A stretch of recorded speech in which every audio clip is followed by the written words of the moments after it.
Halo semuanya, selamat bertemu kembali dengan saya di materi praktikum statistik. Pada bahasan kali ini, saya sudah menyiapkan sebuah video singkat yang mana di dalam video ini saya akan menyajikan fitur-fitur yang tersedia di dalam SPSS sekaligus mengajak kalian semua untuk mempelajari bagaimana memasukkan data-data mengenai variabel penelitian ke dalam program SPSS. Nah, ketika kita membuka program SPSS, maka di dalam layar monitor akan tampak tampilan seperti ini. Nah, kemudian kita akan mendapati di pojok kiri bawah dua icon yaitu data view dan variable view. Nah, data view digunakan untuk memasukkan data penelitian, sedangkan variable view digunakan untuk menjelaskan karakteristik dari masing-masing variabel yang kita teliti. Kita akan pelajari lebih lanjut seperti apa data view dan variable view digunakan untuk memasukkan data dalam SPSS.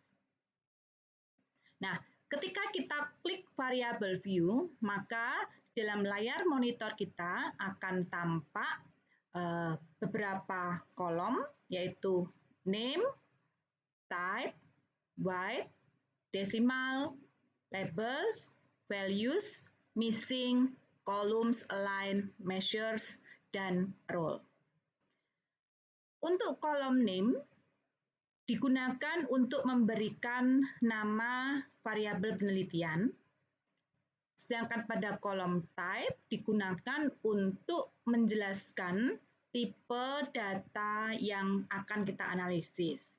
Nah, oleh karena SPSS adalah program yang digunakan untuk menganalisis data yang bersifat kuantitatif, maka type yang dipilih adalah type yang bersifat numerik. Nah, kemudian weight dan kolom ini biasanya digunakan untuk mengatur lebar kolom yang akan disediakan di bagian data view. Untuk kolom desimal adalah tempat untuk kita mengatur jumlah digit yang ada di belakang koma. Untuk kolom label digunakan hampir sama dengan kolom name, memberikan nama atas variabel penelitian yang kita teliti. Kolom value kita gunakan untuk menjelaskan kategori tertentu apabila data atau variabel yang kita gunakan adalah variabel yang bersifat nominal atau ordinal. Kolom missing itu kita gunakan apabila dalam data penelitian terdapat pengamatan-pengamatan yang kosong atau tidak ada datanya. Nah, diharapkan ketika penelitian tidak ada pengamatan yang missing. Jadi harus lengkap sesuai jumlah sampel, sesuai jumlah pengamatan yang memang sudah kita rencanakan. Sedangkan kolom align itu adalah untuk mengatur rata kiri, rata kanan, atau justified. Nah, sedangkan measure digunakan untuk kita men-setting atau mengatur jenis skala pengukuran dari variabel yang akan kita gunakan. Mari kita coba memasukkan variabel penelitian ke dalam program SPSS. Misalnya saja kita akan memasukkan variabel penelitian yang pertama adalah variabel gender. Maka kita letakkan kursor di kolom name pada baris pertama. Kita ketikkan gender. Nah, kemudian type kita klik numerik. Weight kita tetap menggunakan 8 sesuai defaultnya. Kemudian desimal kita pilih angka 0. Kemudian label bisa dijelaskan menunjukkan adalah gender responden. Nah, kemudian di values, pertama yang harus kita ingat ketika kita melakukan analisis data dengan SPSS adalah bahwa data yang kita olah adalah data yang bersifat kuantitatif. Nah, maka supaya gender bisa kita olah dengan menggunakan SPSS, maka yang harus kita lakukan adalah memberikan kode atas gender yang tersedia dalam penelitian. Misalnya saja kita value di kotak value kita isikan angka 1, kemudian di kotak label kita beri keterangan untuk jenis untuk gender laki-laki, kemudian klik add, kemudian yang selanjutnya kita klik 2 untuk kotak label dan kita beri keterangan perempuan, kemudian add.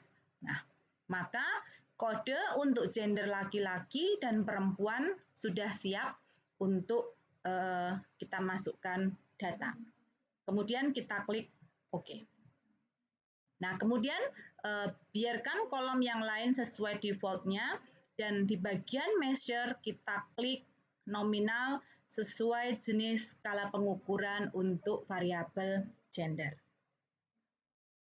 Nah, kemudian untuk variabel yang kedua, misalkan saja pendidikan. Nah, maka type-nya kita klik numerik, kemudian desimal kita pilih 0, kemudian labelnya kita bisa berikan keterangan pendidikan responden. Kemudian di kolom value kita bisa memberikan kode untuk jenis pendidikan yang bisa dipilih oleh responden, misalkan saja value 1 untuk pendidikan D3, kemudian klik add. Kemudian value 2 untuk pendidikan sarjana. Kemudian value 3 untuk pendidikan pasca sarjana. Nah, kemudian klik add. Jika sudah selesai, klik OK. Nah, kemudian di kolom measures, kita klik ordinal. Nah, kemudian satu variabel lagi, misalnya saja umur. Ya.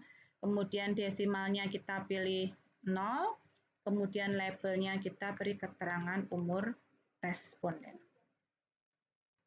Nah, untuk bagian values kita kosongkan. Mengapa demikian? Karena tidak ada kategorisasi untuk variabel umur, di mana variabel umur ini adalah data yang berskala rasio yang diperoleh dari hasil pengukuran. Maka cukup kita klik measures menjadi scale. Nah, dari langkah ini berarti kita sudah selesai untuk mengidentifikasi, memberikan nama atas variabel yang kita teliti dalam penelitian ini. Nah, jika variabel sudah siap, maka kita bisa melanjutkan dengan mengisikan data dari variabel-variabel tersebut yang kita peroleh dari hasil pengukuran di lapangan. Nah, caranya adalah dengan mengklik data view. Nah, dari mengklik data view tadi, maka kita akan memperoleh tampilan seperti tampak di layar monitor. Ya, ada 3 variabel di sini, gender, pendidikan, dan umur. Nah, sesuai dengan kategorisasi tadi, misalkan saja kita isikan untuk responden pertama, gender 1,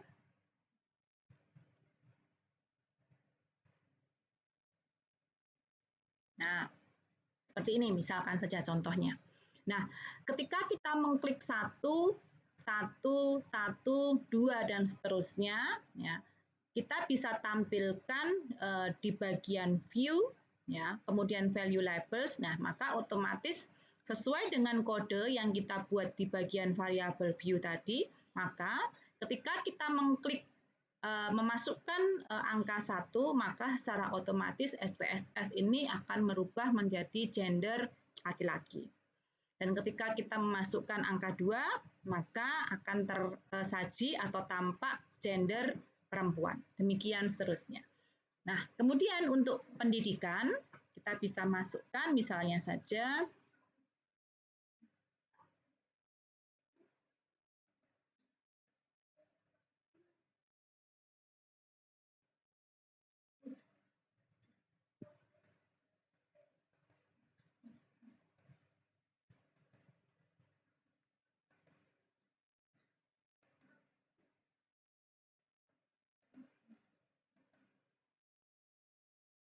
nah, seperti ini.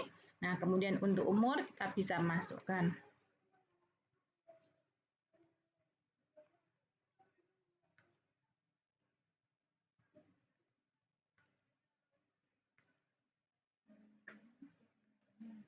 Nah, berarti langkah-langkah kita untuk memberi nama dan memasukkan data dari hasil penelitian sudah selesai. Mudah bukan memasukkan data dalam SPSS? Nah, demikian